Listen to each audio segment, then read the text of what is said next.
Wedi'r dreigiau fynd ar y blaen yn gynnar yn hon, fe darodd y gwelch yn ôl i unioni'r sgôr ar yr hanner, a di Taferner yn croesi 5-1, ac fe aeth y gwelch ar y blaen ar ôl yr ail ddechrau, cyn y dreigiau ddod ar sgôr yn gyfartal. De Filippo yn rhwygo'r amddiffyn diolch i Bas Nosil, 12-1. Ac yn y 10 munud ola, un foment o athrylith fydde'n ennill hi. Mi ddaeth e drwy gefnwr y dreigiau ambl i ryc, y lein gyflym, siswrn yng nghanol y cae, a'r bast angedfennol i Charlie Murray groesi yn y gornel. 17-12 y sgôr terfynol.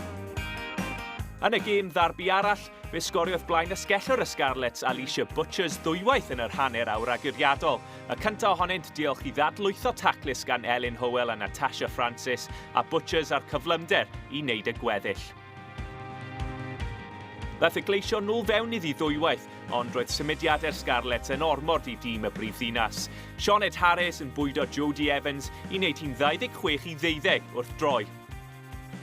Ath y cochion bellach ar y blaen ar ddechrau'r ail hanner drwy Hannah Jones, ond roedd menywod y gleision yn parhau fygwth. Y cefnwr Raph Taylor yn torri'r dacl i groesi dan y pist. Serch hynny, y Scarlets oedd y tîm gorau ar y dydd, ac fe groesodd y cefnwr Dyddgu Howell i selio'r fuddugoliaeth. Y sgôr terfynol Scarlets 43, gleision 26.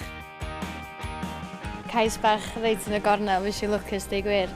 Ond wrth gwrs mae sgorio cais, mae pawb yn licio sgorio cais, ond ond ambell cais bach da gan Alicia Butchers a Jess Kavanagh, ond oedd yn berfformiad da ar y cyfan.